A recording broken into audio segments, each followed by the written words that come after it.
in color, the continuing story of Peyton Place.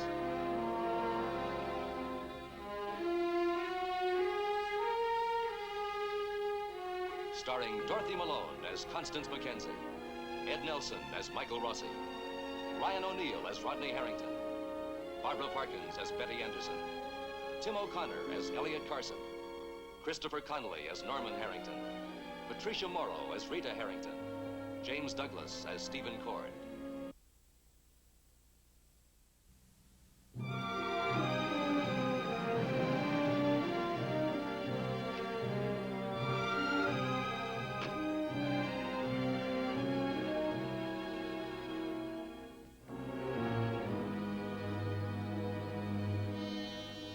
Dr. Michael Rossi has been pulled away from the Peyton County Courthouse, where he was an observer to the testimony of Martin Peyton, to look into a strange incident at Doctor's Hospital.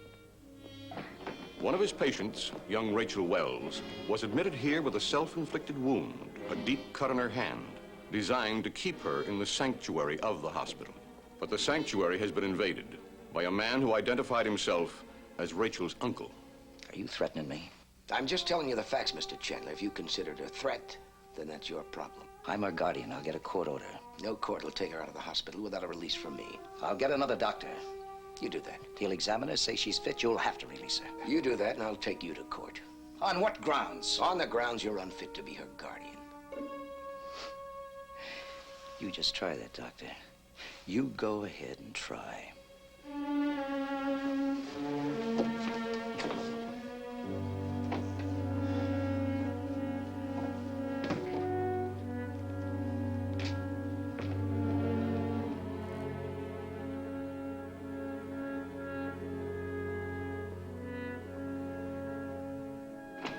Now, come on, get back into bed, dear.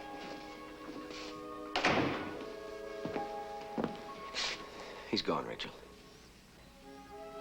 Gone? Yes, and he's not coming back. Are you sure? How do you know? What did you say? I told him we'd call the police if he did. Now I want you to get some rest, so get into bed. You know, you're really something. No one's ever been able to stop him before. I don't want you to think about it anymore. Dr. Rossi. Thank you. I'd like to say more than that, but I don't know what else to say. I think that's enough. Weren't you frightened of him? No, I don't think you have to be anymore. You weren't frightened?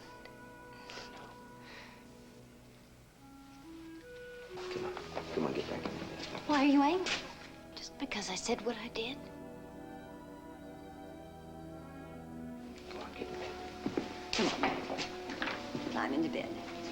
There we are. Now.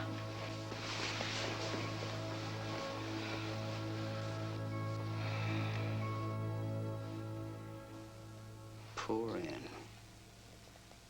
Try. I love you. Betty, Stephen.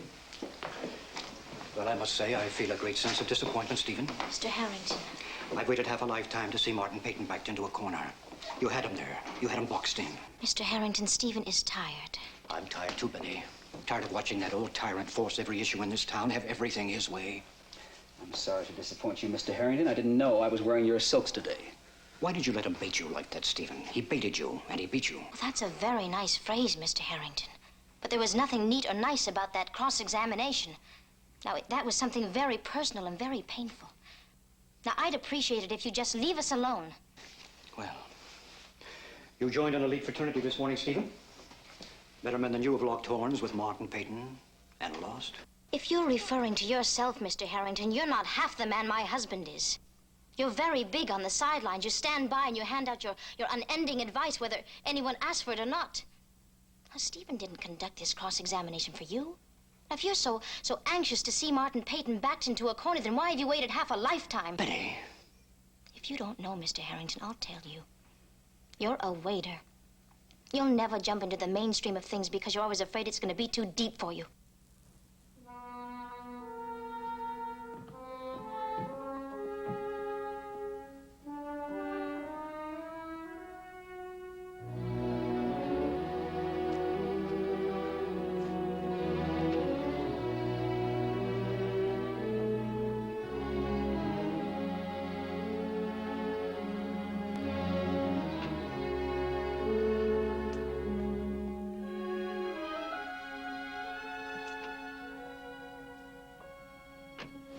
hope you don't think I feel any sense of victory, Rodney.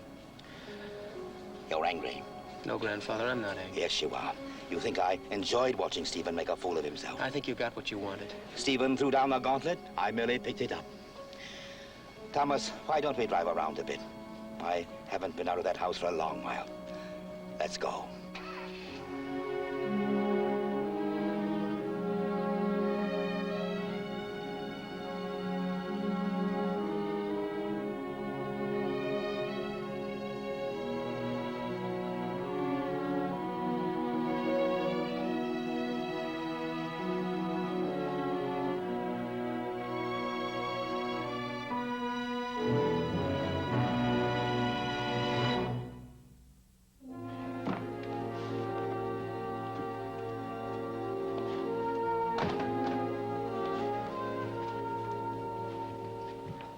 I looked for you after the court adjourned. Where were you? I walked home. You must be exhausted. Would you like some brandy? Yes, yes. Thank you, Hannah. I would.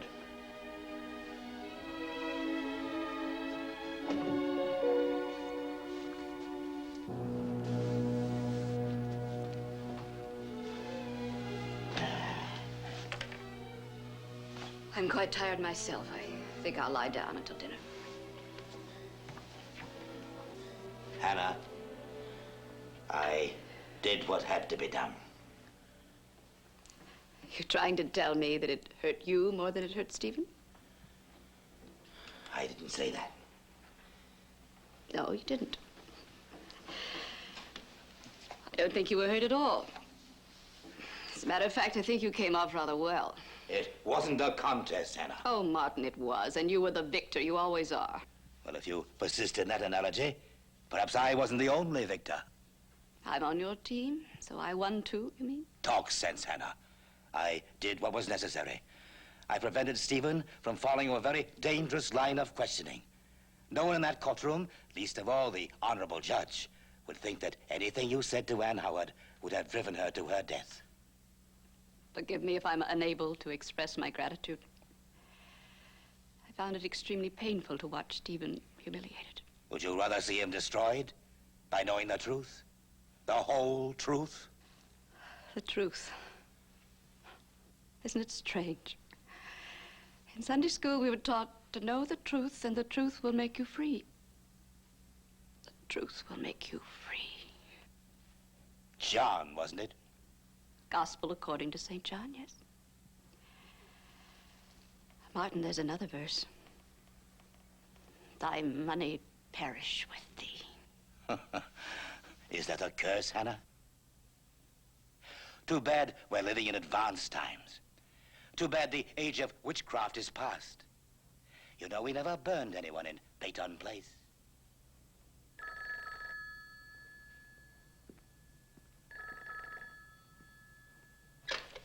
Mr. Peyton's residence. Mother? Yes? Mother, I have to talk to you. Can you come over to the... Well, can you come over here? You want me to come to your home? As soon as you can. It's important.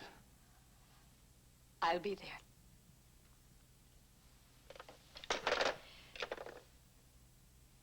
Stephen wants to see me. He's had time to think it over. He's given up, Hannah. Thrown in the towel. Well, it was an unfortunate business, but at least you're spared the testifying. He won't call you to testify now, I'm sure. Martin, if that's true, if that's really true, I'll be grateful to you for the rest of my life. And my money will not perish, and you won't have to burn, Hannah.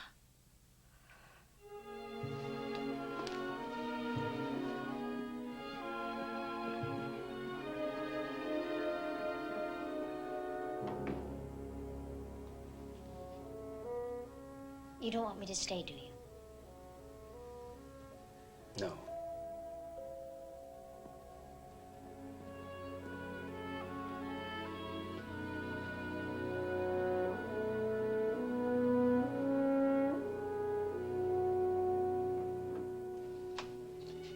Mrs. Cord, come in. Thank you, Betty.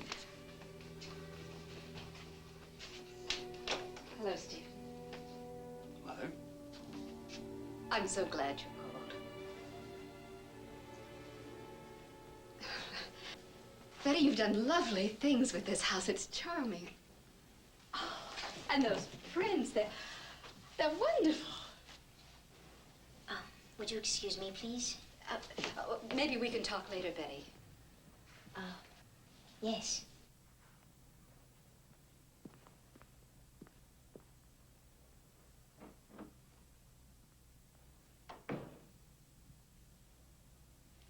Please, sit down.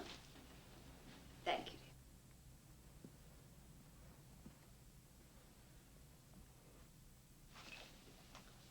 How have you been, dear? Everything's been fine. Mother, there's something I feel I have to do. I hope you'll take it in the right spirit. Not think more or less of it than it is. I probably made it harder on both of us by delaying it. I should have looked things over a little more thoroughly before. It's all right, dear. I understand. It was perfectly natural. It must have seemed that putting me on the witness stand would, well, it would have a terrific dramatic value for your case, and you were never one to shirk the dramatic. Oh, Mother.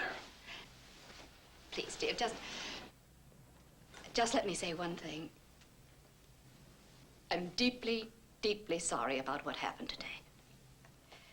Mr. Peyton had no right to humiliate you in court the way he did, no right whatsoever.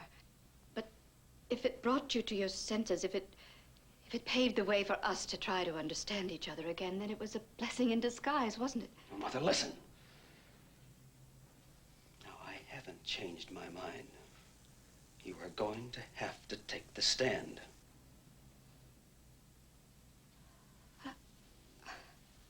Then why did you call me over here if you didn't intend?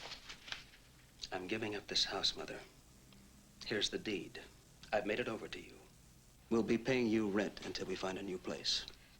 Now, as I started to say, I should have examined our relationship a little more fully before I accepted this house in the first place. The very fact that you gave us such an imposing wedding gift when you really didn't approve of Betty. Please, don't, Stephen, no. Please don't. I'm sorry, Mother.